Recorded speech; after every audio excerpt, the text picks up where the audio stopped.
Ребята, сегодня эксперимент. У меня есть что вам показать. Самоделка очень простая, но в то же время очень любопытная и нужная. Можно сказать, пища для ума, и она многих натолкнет на свои идеи. Здравствуйте, друзья. Привет. Все компоненты есть где угодно. Сантехнические магазины, строительные рынки и так далее. Начну с трубки.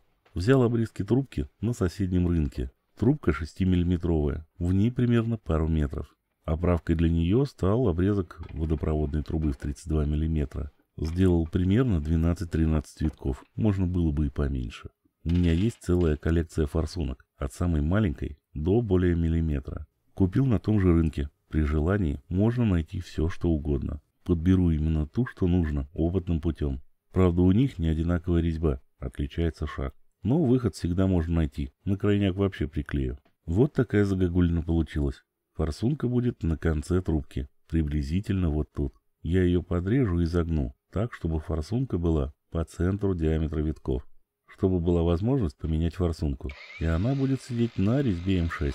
Резьба в медной трубке режется достаточно легко, стенок хватает, но мечик немного вязнет. Как подберу нужную по отверстию, посажу ее на герметик. Пока будет на кусочки фумленты. Гнул трубку очень аккуратно и осторожно, боялся поперечных сломов. Вот, тренировался на маленьких ненужных кусочках. В принципе, все получилось достойно, как и хотел, и даже с небольшим запасом. Про штуцер отдельная тема. Немного с ним пришлось помучиться. Сварить тонкостенную латунь и тонкую медь оказалось весьма трудновато. Ребята, смотрите, вот она, собственная маленькая мужская страна. Мастерская почти готова, и скоро покажу ее изнутри. Буду ее обживать. Грядет битва за нее с женой. Для нее-то она беседка. В мастерской будет комбинированное отопление. И, может быть, сегодняшний проект станет его частью. У нас крепкие морозы. Монь, ты что, замерзла? Ой, бедная.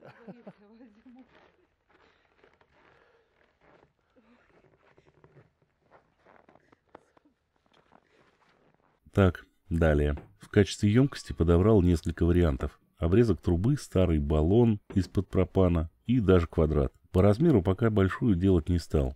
Это все же эксперимент. Кстати, как и обещал, делюсь про болгарку. Аккумуляторная болгарка просто огонь. Я реально перестал пользоваться обычной сетевой болгаркой. Сам от себя такого не ожидал. Теперь это мой любимый инструмент.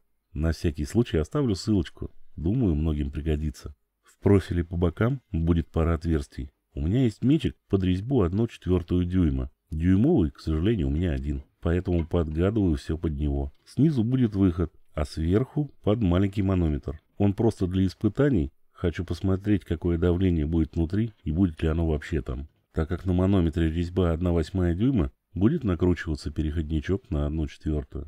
Сверху и снизу буду обваривать металлом трешкой. Нашел у себя в обрезках небольшой кусочек. В качестве входа взял вот такой обрезок трубы с резьбой.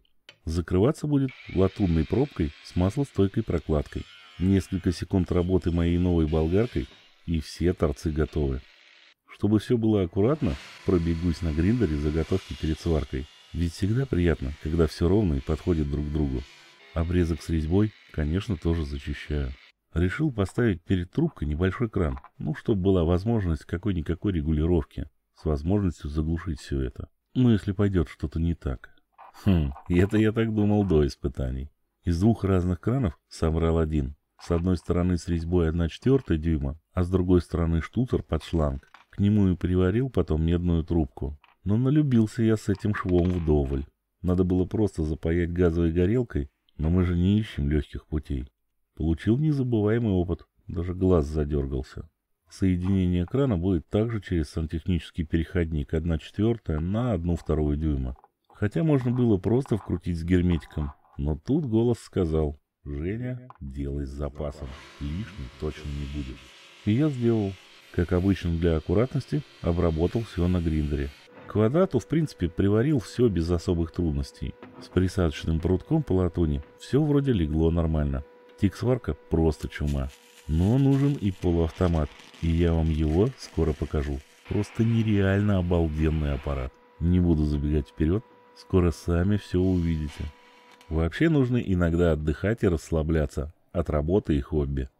Мой способ расслабиться от всей суеты и стресса – это поиграть в игру Хроники Хаоса. Помимо увлекательной сюжетки, в игре доступно еще 5 режимов, а также происходят регулярные обновления и ивенты, в которых открываются новые режимы и появляются опасные враги. Сражаются герои сами, вы можете только активировать их суперсилу, а в первый же день тебя ждут суперсундуки с наградами. Мне больше всего зашел режим Бесконечная башня, в которой можно получить крутой буст для моих чемпионов, а также гильдий, в которых я зависаю со своими друзьями и бьюсь за топ в рейтинге. Хочешь зарубиться со мной? Я жду тебя. Хроники Хаоса по праву легендарная игра с огромной армией игроков и сплоченным комьюнити в соцсетях. Забери команду из 5 топовых героев прямо сейчас. Кто 5-й, узнаешь после скачивания. А еще 62 изумруда и 30 тысяч золотых монет. Хроники Хаоса есть и на мобильных устройствах, а также у игры существует веб-версия. Сканируй этот QR-код и выбери свою.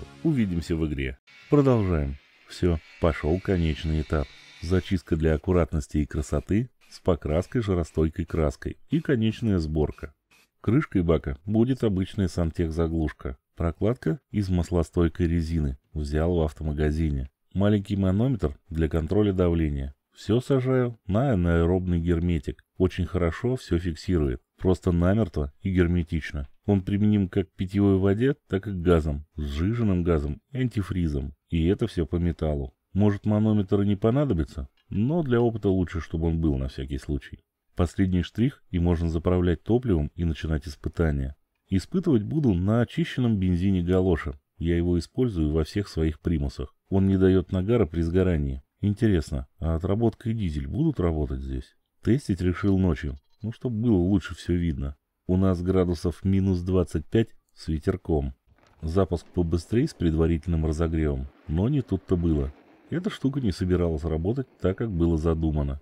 Сначала плюнула огнем, потом нестабильная работа с рывками без выхода на мощность. Печаль, тоска. Но сдаваться это не наш метод. Все получилось, заработало. Пошел в тепло и заменил форсунку 0,75 и отрегулировал ее по положению по отношению к началу витков катушки. Жарит эта штука, как адская ракета. Очень мощно. Работает при наклонах. Я не считал, но по мощности сравнимо с моими горелками для горна. Киловатт так под 20. Вышел на улицу, ветер весьма ощутимый.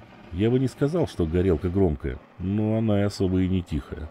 Регулировка почти не работает, надо с этим что-то придумывать. Манометр давления внутри не показал, но небольшой насос на емкость надо бы поставить.